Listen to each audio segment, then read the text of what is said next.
Alrighty, guys, we are back with Night Prince. This is chapter 10. Let's get right to it. Where are you going? To make things right, there's something I need to do. You and Vlad just finished a big fight, one where he accused you of not being able to love the real him. He said you loved a fantasy rather than a hardened beast he was forced to turn himself into and survive to keep his people safe. He is doubting your relationship, but you're about to prove him wrong. You stride past the dining room, library, and green room toward a section you usually avoid.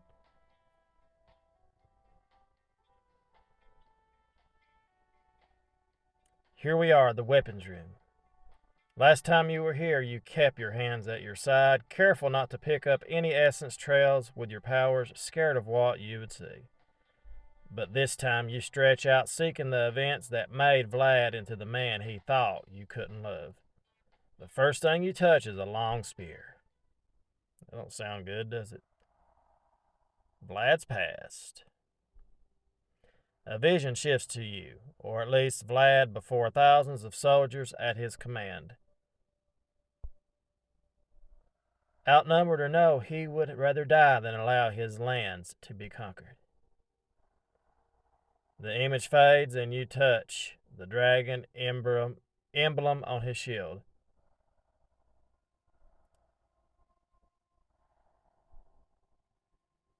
Now a cloud of arrows blacken the sky. Vlad raises his shield and braces, waiting to see if he will die or live. Once the shield stops, shuddering, he rises, slicing the arrows, sticking through it apart. Not dead yet.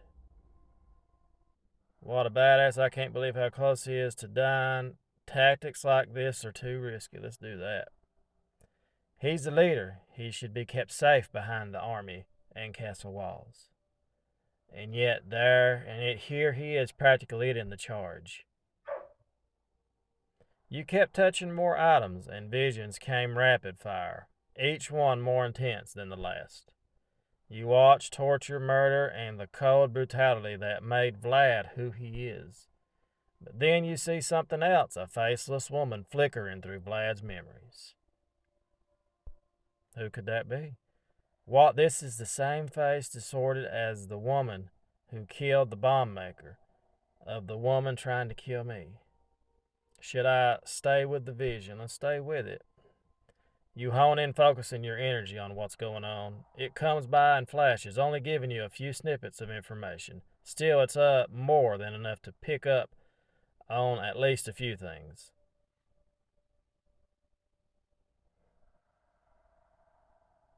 The faceless woman is out gathering herbs and plants, strolling through the field. So she was into flowers, or is there more to this?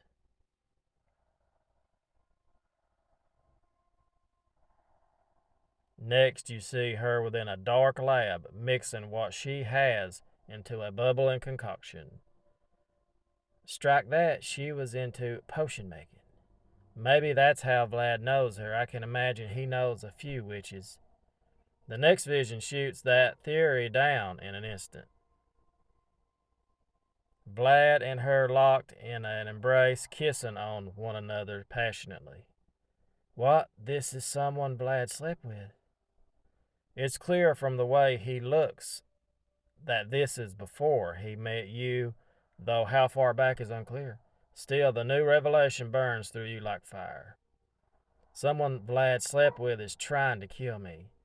Holy crap. Whoever it was doesn't show up in any of the most recent memories. She's clearly someone practically forgotten. This could help narrow it down. Vlad has been romantic with a surprisingly small number of people. You take a moment to steady yourself before moving in. As painful as it is to watch, that I'm glad I did. Especially if it helps us taking that woman down, we'll say it like that.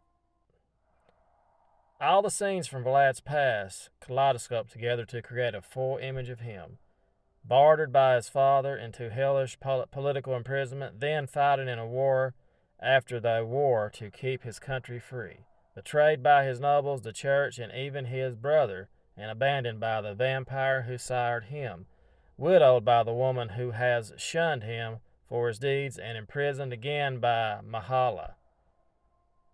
Betrayal, pain, and death were Vlad's only constant companions, and yet he never let them break him. Instead, he hones them as weapons against his enemies. Amber. You hear Vlad's voice as if from way off before you feel him grab you. The vision fades, replaced with the weapons room, tingled with smears of red across your vision. Everything hurts, and it's hard to put the pieces together in your foggy state, but not impossible.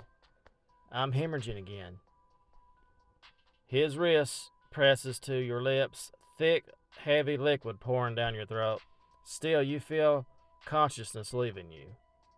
Amber, can you hear me? I can hear you. You sound like a surge of dizziness followed by a blinding pain tears across your mind, and then you feel nothing at all.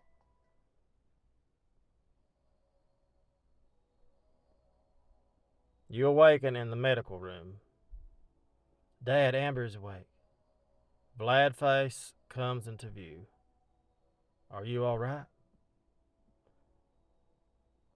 I'm okay, we'll do that. That's quite surprising, seeing as you died. I died. For a bit, though, my blood brought you back before it was too late. How long have I been out? In a coma, 3 days, dead, 6 minutes, 40 seconds. Amber. Your father rushes to your side, his booming voice causing a near-splitting headache. What's wrong? Is she okay? Her senses are hyper-elevated from my blood still being pumped into her. Loud sounds are too much for her to handle right now. Sure enough, one of the IV bags next to you is filled with red vampire blood. Hugh, you and Gretchen should both leave. This many people is going to be too much for her to handle right now. She's my daughter, you leave. The arguing is only exacerbating your fragile state. Tell Dad to leave. I want to be alone with Vlad. Vlad, you should leave. Is that so? He looks hurt for a moment, but recovers quickly. If that is what you wish, I will be off. True to his word, he exits, leaving you alone with the rest of your family. I'm surprised he didn't use his mind control on us to make us leave. He has before. It's probably because I told him to get out. He listens to me. He lets you think he listens to you. There's a difference. Your father's expression is pointed. Does he ever mind control you? No, besides all the vampire blood I drank makes me immune to it. And how much vampire blood have you drank? This man is changing you into something inhuman. Leaving him was the smartest decision you ever made. After seeing how he acted when she almost died, I'm starting to get why she's with him. Though I've got to say, you need to stop it with almost dying. That's twice now. I'm sorry. Have your boyfriend add it to my therapy bills. You'll take nothing else from him, and he's not her boyfriend anymore. He really doesn't seem like a bad guy. You saw how he wouldn't budge from her side until she woke up. Vlad stayed here the whole time, 3 days? That's enough. No, it's not. You have no right to shush us because you don't like the truth. Whatever problems Vlad and I have had at worst has been a loyal friend who saved all 3 of our lives. I'm glad you're better, but I don't want your sister ensnared in this Walking Dead underworld. And no matter how you dress it up, that's what this is. Your father storms out fuming. Wow, that's a bitchy of him. For once, you and I are in complete agreement. I better go calm him down. You know how he gets. I'll see you later, sis. Gretchen walks out, leaving the door open behind her. You're just about to settle into rest when the next visitor pops his head in. Hey kid, it's Marty. Marty, it's good to see you. It's good to see you too. He enters the room beaming. Hell, it's better than good. It's great you're alive. I missed you, and hey, could you quit with the near-death experiences? You should talk. What happened? I saw the trailer. No one could have survived that. You're right, but I wasn't in it when the gas lines blew. After her last act, I was walking back to my trailer, and I saw this woman across the parking lot all by herself. She was just wolfing down a tub of ice cream. Marty and his love of sugar-flavored blood, guess that shouldn't be surprising. So your sweet tooth or fang saved your life. Why didn't you look for me after the blast? I kept yelling for you, but you didn't come. I knew you were headed to Eddie's trailer, then the explosion. I thought you were dead.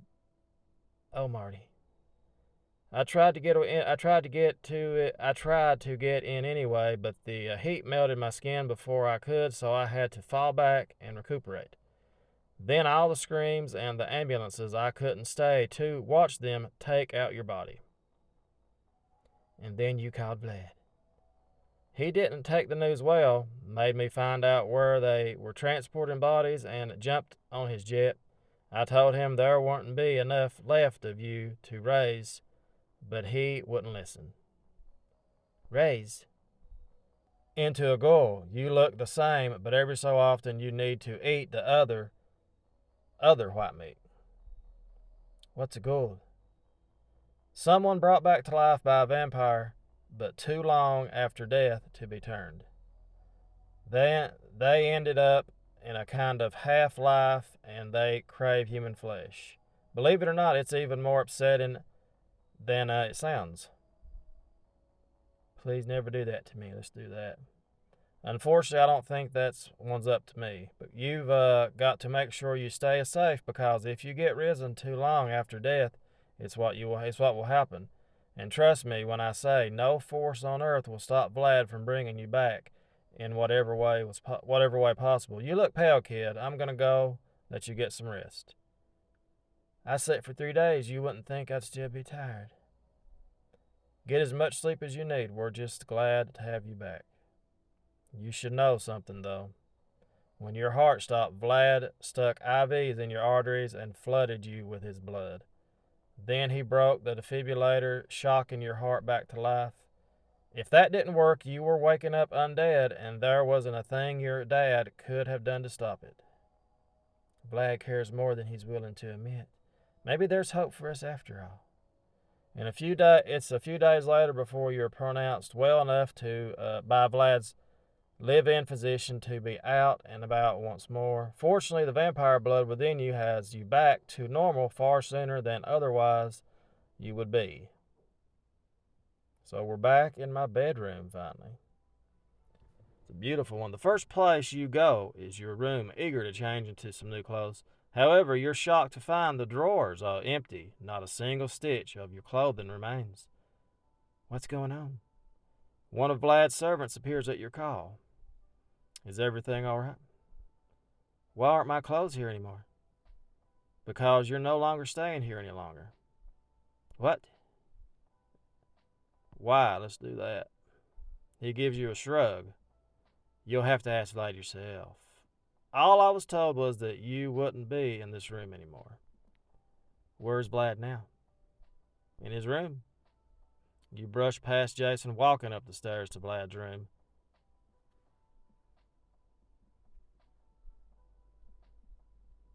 His door isn't locked, so you stroll through without knocking. Yes, is there something the matter?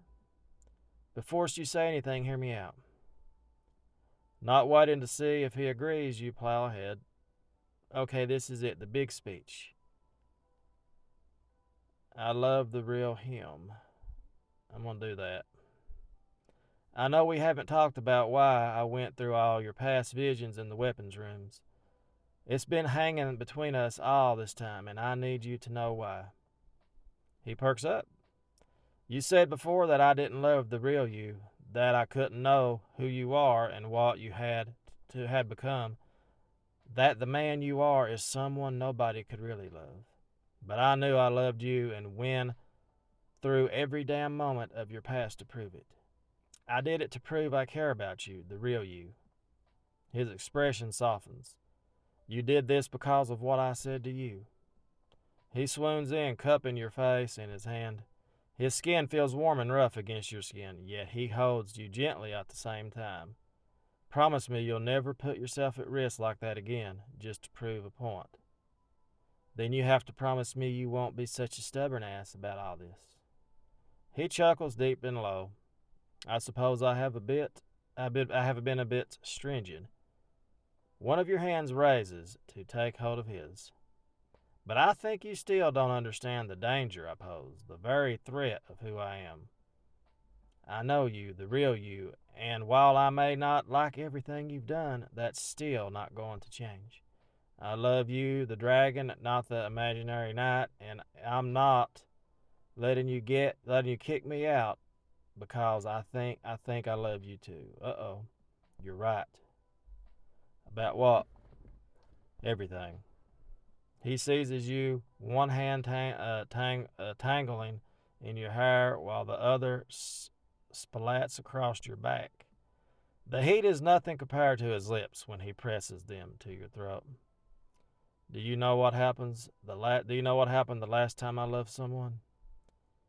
That was your last wife, the one who killed herself. You know her. You know how she died. Let me tell you how she lived. In fear. My actions horrified her as they horrify you, and my enemies exploit that fear. It's more than an advancing army that made her throw herself off the roof. It was me. I'm not her. Don't blame yourself. Let's see. You can't blame yourself. Let's do that. It's transcended past blame, Amber, and become undeniable reality. This is who I am, and it's what happens to those who I bind myself to. It could very well happen to you too. Does that mean you're no longer trying to kick me out? Kick you out? Why don't you take a closer look? With a questioning glance, you look over the closet and find it completely filled with your clothes and other belongings. Does that answer your question? When Vlad told Jason I wasn't staying there anymore, he didn't mean the house, he meant the room. Vlad wants me to live here with him. Even when you've been Vlad's living girlfriend, you hadn't been given the honor of sharing his room with him. None of his past girlfriends have. He pulls you into him, his lips once more on your neck, heat trailing down. The air between the two of you is practically sizzling, and slowly he leans down, brushing his lips against yours, teasing playfully and sensuously. I want you, and I don't plan on letting go. Now what say we help you break in the new bed? Turn Vlad down, break in the new bed. I'm gonna turn him down. Not so fast, we need to talk about things moving forward. Sex? No, moving my stuff into your bedroom without asking. If we're going to be a team, we need to be on the same page. Besides, I don't even know if I'm well enough for that. But we are a team now. Are we not? That's up to you. I'll ask you one more time. Do you love me? Love is a terrible weakness. It gives your enemies a perfect target, clouds your judgment, makes you reckless. And that's on a good day. His tone turns harsh. On a bad day, it can destroy you. I never wanted to subject myself to that again, so I kept you at arm's length. I even let you leave to prove to myself that you meant no more to me than previous lovers. And then Martin called telling me you'd been killed. It hit you more than you thought. I didn't care about anything then. Not crushing my enemies, protecting my people, or how maddening you were by expecting me to behave like a modern man. I went to the morgue and saw that those bones weren't yours, and then I heard your voice again in my head. And once more, nothing mattered. I love you, Amber, and that's the only thing in the world that matters to me. You never knew joy could be a physical sensation, and you never could have imagined the wave that sweeps from your head to toe. I love you too, Vlad. I suppose we better get going then. We're going to be very busy before the ceremony tonight. Ceremony? What ceremony? Why, our wedding ceremony, of course. And that's how it ends. A big shocker. So there you have it, people. As always, thank you so much for watching. Give this video a thumbs up.